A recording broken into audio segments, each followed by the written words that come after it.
ربنا يا ربنا ربنا يا ربنا ربنا يا ربنا. Dan banyak kaum muslimin pada saat itu meneteskan air mata karena takutnya mereka terhadap ancaman Rasulullah sallallahu alaihi wasallam. Bahkan Rasulullah sallallahu alaihi wasallam beliau membacakan dua hadis. Yang pertama, beliau mengatakan, "Inna syamsa wal qamar ayatani min ayatillah." Sesungguhnya yang namanya matahari dan bulan itu adalah dua tanda di antara sekian banyak tanda-tanda kekuasaan Allah. Lan la tankhasifani li mauti ahad wala li mautiha. Terjadinya gerhana, apakah itu gerhana bulan ataukah gerhana matahari, tidak pernah disebabkan karena kematian seseorang atau karena lahirnya seseorang. Fa'idha ra'aitum, kalau kalian melihat peristiwa tersebut, fada'ullah, berdoalah kalian kepada Allah, wa kabbiru, bertakbirlah kalian, wa sallu, salatlah kalian, wa tasaddaku, dan bersodakohlah kalian. Bahkan Rasulullah SAW juga mengatakan, ya ummata Muhammadin, wallahi, wahai umatnya Muhammad, demi Allah, ma min ahadin aghyaru min Allah, tidak ada seseorang yang lebih pencemburu daripada Allah, ayazni abdahu wa tazniya amatahu, dikarenakan sebab karena berzinanya hambanya, baik yang laki-laki ataupun perempuan. Ya ummata Muhammadin, wahai umatnya Muhammad, wallahi, demi Allah, lau ta'lamuna ma'a'lam, seandainya kalian mengetahui apa yang saya ketahui, la dohiktum qalilan, niscaya tertawanya kalian sedikit, wala bakaitum kasiran, dan kalian pun akan banyak menangis. Oleh karena itu para sahabat Rasulullah mereka menangis. Dan itulah yang dilakukan oleh kaum muslimin pada saat terjadinya tanda-tanda kekuasaan Allah. Dalam riwayat Aisyah radhiyallahu anha, bahkan Rasulullah menegaskan kepada kita, seharusnya gerhana bulan ataupun gerhana matahari membuat diri kita takut kepada Allah Subhanahu wa taala, takut dengan azabnya, takut dengan siksanya. Tapi apalah kata yang sekarang kita lakukan? Lihat sebagian daripada kaum muslimin ketika terjadi fenomena alam ini, yang mereka lakukan adalah mereka sekedar memandang ini hanyalah salah satu di antara sekian banyak fenomena alam, sehingga mereka ngambil kamera mereka abadikan, dan mereka lupa mereka diwajibkan beristighfar pada saat itu. Mereka dianjurkan memohon ampun kepada Allah atas setiap dosa-dosa yang mereka lakukan. Dan inilah yang terjadi di zaman kita sekarang. Rasul 10 tahun sekali dinampakkan oleh Allah. Dan Rasul pun memberikan isyarat kepada kita. Kaum muslimin hidup di akhir zaman, maka mereka akan menemukan begitu banyak terjadinya gerhana bulan ataupun gerhana matahari. Lihatlah apa yang terjadi dengan kita sekarang. Ketika 1400 tahun telah melalui Rasulullah SAW, kita hidup di zamannya. Mari kita mengkoreksi diri kita sendiri. Ada sebuah firman Allah Subhanahu wa taala yang ada di surat Al-A'raf ayat 96 yang begitu familiar di telinga kita. A'udzubillahi minasyaitonir rajim. Lau amanu ahlal qura wattaqau la fatahna 'alaihim barakatim minas sama'i wal ard walakin kadzdzabu fa akhadnahum bima kanu yaksibun. Kata Allah Subhanahu wa taala, seandainya penduduk suatu negeri mereka beriman, mereka bertakwa kepada Allah, Allah berjanji ketika warna iman, ketika warna takwa dominan di tengah-tengah mereka, la fatahna 'alaihim barakatim minas sama, kami bukakan, kata Allah, kami bukakan keberkahan dari pintu langit ataupun dari pintu bumi. Walakin kadzdzabu, tapi kalian banyak berdusta. Fa akhadnahum bima kanu yaksibun, kami hukum kalian berdasarkan apa yang kalian kerjakan. Negeri kita tercinta, kita saksikan sekarang musibah datang kepada kita, hilang satu tumbuh 1000. Begitu banyak silih berganti musibah mendatangi saudara-saudara kita, baik yang sifatnya bencana alam ataupun sifatnya kecelakaan-kecelakaan yang sifatnya nasional. Terakhir kita ditimpa musibah ketika beberapa aparatur negara kita yang ada di kapal selam tenggelam di KRI Nanggala. Itu menanamkan rasa duka yang begitu dalam. Belum lagi fenomena-fenomena alam yang semua itu berdasarkan perintah Allah Subhanahu wa taala. Gempa bumi, tanah longsor, banjir bandang, air laut yang meluap. Dan jangan pernah mengatakan itu semua fenomena alam, karena sesungguhnya alam ini ada yang menggerakkan. Wala tataharraku illa biidnillah. Tidak ada yang mampu bergerak kecuali dengan seizin Allah Subhanahu wa taala. Hatta sampai satu daun yang jatuh dari rantingnya melayang ke atas bumi, itu pun semua atas perintah Allah Subhanahu wa taala. Begitu banyak musibah yang menimpa kita. Bahkan dalam ekonomi pun kita tertimpa musibah. Belum lagi ujian pandemi COVID-19 yang tidak kunjung berhenti, atau memang sengaja mungkin tidak boleh berhenti. Wallahu a'lam bishawab. Menimpa kita yang suka tidak suka, ya, sedikit atau banyaknya itu mempengaruhi roda ekonominya kita. Maka seharusnya ini menjadi introspeksi bagi diri kita semua kaum muslimin. Kenapa Allah Subhanahu wa taala menjadikan seakan-akan alam tidak bersahabat dengan kita? Bisa jadi jawabannya satu, karena di negeri kita tercinta ini iman dan takwa belum bisa menjadi warna yang dominan. Lihatlah ketika azan dikumandangkan, apapun bentuk azan tersebut, lebih-lebih kalau azan tersebut ada kalimat as-salatu khairum minan naum, alias salat subuh. Kita hitung berapa banyak kaum muslimin yang berkumpul menunaikan sholat di masjid dengan kaum muslimin yang masih terlelap dibuai dengan mimpi-mimpinya mereka. Bisa jadi itu. Dan yang paling penting kaum muslimin, hilangnya dominan warna takwa dan keimanan kita itu juga seiring berjalan dengan hilangnya rasa malu kita dan rasa takutnya kita kepada Allah Subhanahu wa taala. Ketika rasa takut kita kepada Allah hilang, maka sedemikian pula lenyap pula rasa malu kita di hadapan Allah Subhanahu wa taala. Maka ketika rasa malu dan rasa hilang ini hilang dari tengah-tengah kita, maka tinggal menunggu kehancuran dari Allah Subhanahu wa taala. Dan tidaklah Allah membinasakan suatu negeri melainkan diakibat karena perbuatan masyarakat yang tinggal di negeri tersebut. Kita prihatin dengan kondisi kita sekarang. Dari level yang paling rendah sampai yang paling tinggi, sudah banyak hilang rasa malu dan rasa takut kita kepada Allah Subhanahu wa taala. Di level yang paling rendah, orang sudah tidak malu lagi bermaksiat di masjid.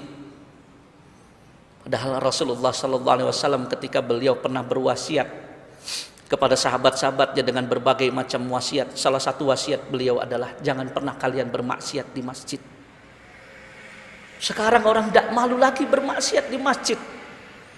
Adanya tindakan mesum, walaupun dilakukan di WC-nya masjid, ya, di bagian-bagian masjid, atau mungkin yang lebih banyak yang terjadi di tempat kita adalah hilangnya kotak-kotak infak di masjid. Sudah hilang rasa takutnya manusia kepada Allah. Bisa jadi karena begitu sempit pemikiran mereka, karena takutnya mereka dengan kemiskinan, sehingga mereka dengan begitu beraninya mencuri kotak-kotak infak yang ada di masjid. Kotak infak di masjid dicuri. La haula wala quwata illa billah. Padahal setiap orang yang mendemarkan hartanya di kotak infak masjid pastilah berharap hartanya tersebut menjadi keberkahan bagi dia. Dia berharap ini manfaat untuk masjid serta orang-orang yang datang ke masjid. Tapi harta itu dicuri. Sungguh nista sekali perbuatan ini. Ketika orang sudah begitu berani bermaksiat di masjid, maka tinggal menunggu kehancurannya. Itu yang level paling rendah.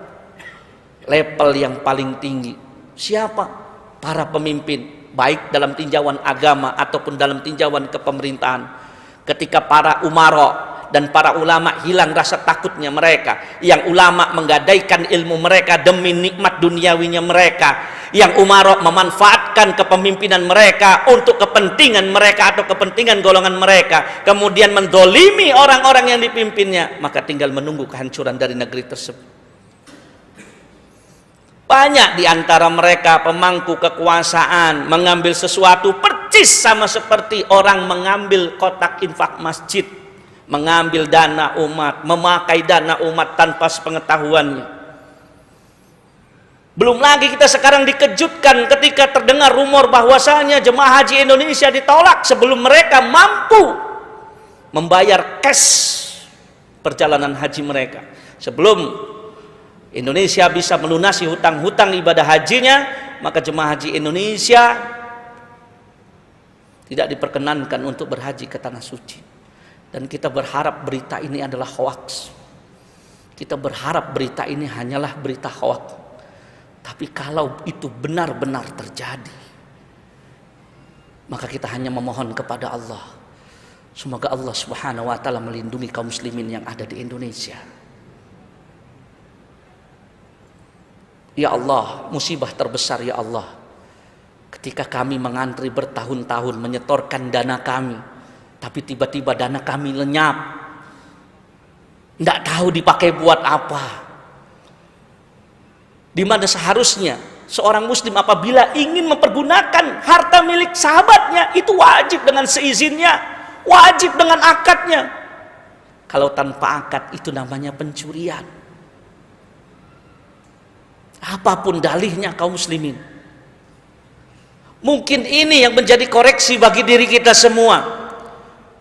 Kenapa kaum muslimin yang ada di Indonesia ini begitu akrab dengan yang namanya ujian dari Allah, begitu akrab dengan yang namanya musibah yang datangnya dari Allah Subhanahu wa taala? Karena bisa jadi karena perilaku kita dari tahapan yang paling rendah, perilaku pemimpin kita dengan tahapan yang paling tinggi.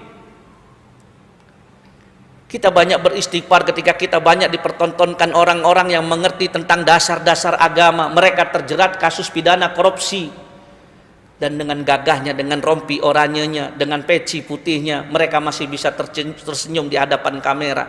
Dengan kemudian dengan sumringahnya mereka melambaikan tangan mereka.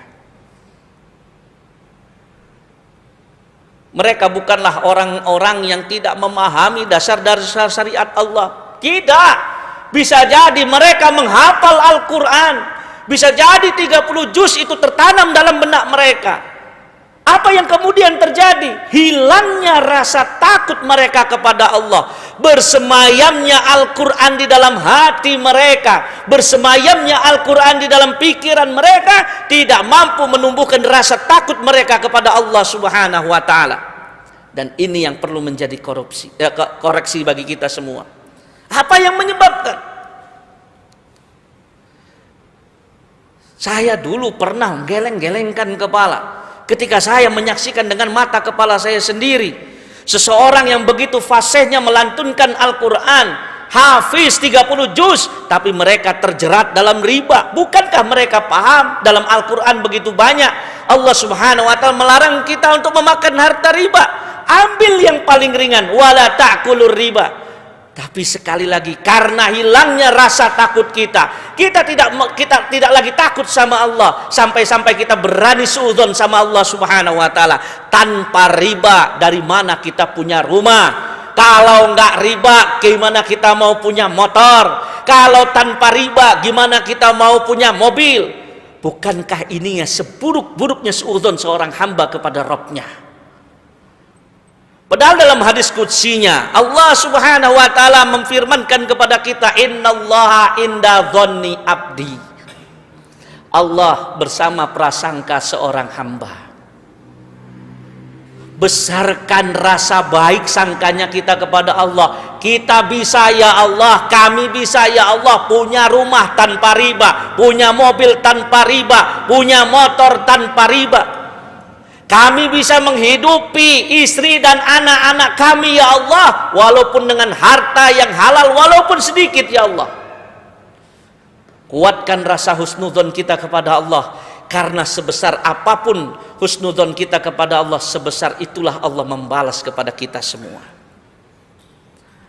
Maka sekali lagi kaum muslimin wal mukminin rahimani wa rahimakumullah, di kesempatan yang mulia ini, mari khatib mewasiatkan kepada diri pribadi dan juga kepada hadirin sekalian, jadikan momentum ketika Allah Subhanahu wa taala menampakkan kekuasaannya, yaitu terjadinya gerhana bulan pada malam hari ini.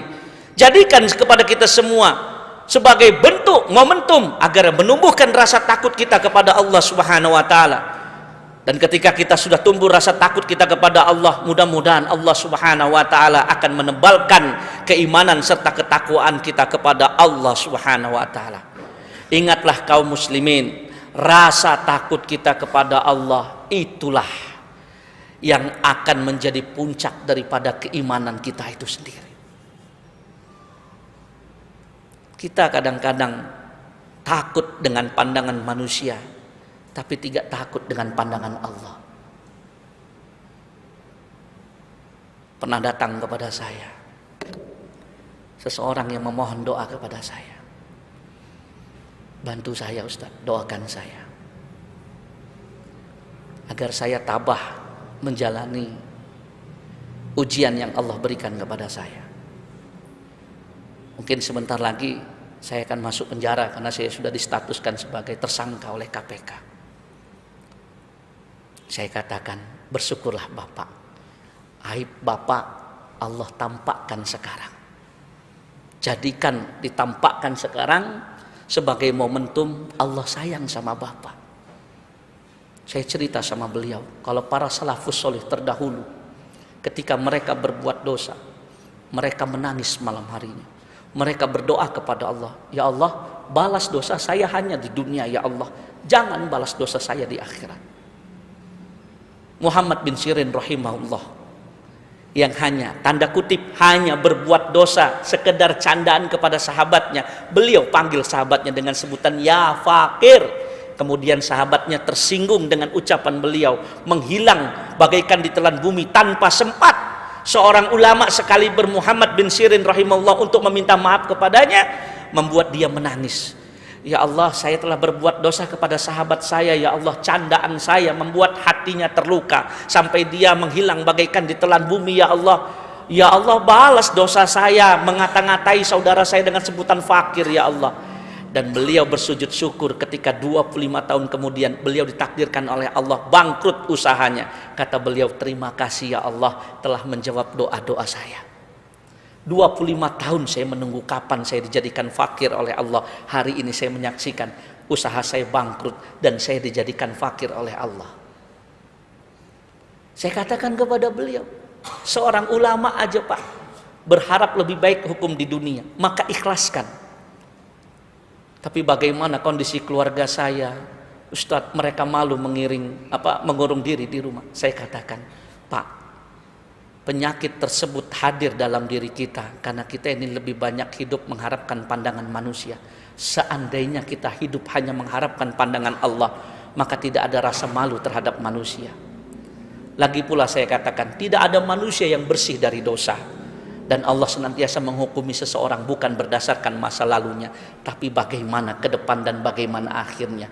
Bahkan Rasulullah pun mengatakan, fa innamal a'mal bi khawatimihi. Amal itu yang dihukumi adalah ujungnya, bukan awalnya. Mau awalnya anak kiai, mau awalnya anak nabi sekalipun, tapi kalau meninggal kufur kepada Allah, kafirlah dia. Jadi ikhlaskan. Jadikan hukuman di dunia ini adalah balasan karena memang Bapak pernah melakukan tindak pidana yang mungkin merugikan masyarakat.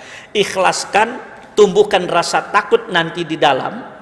Jadikan masa di dalam itu seakan-akan khalwatnya Bapak kepada Allah, waktunya kembali kepada Allah. Maka bekal pertamanya nanti kalau masuk penjara jangan lupa bawa Al-Quran, saya bilang.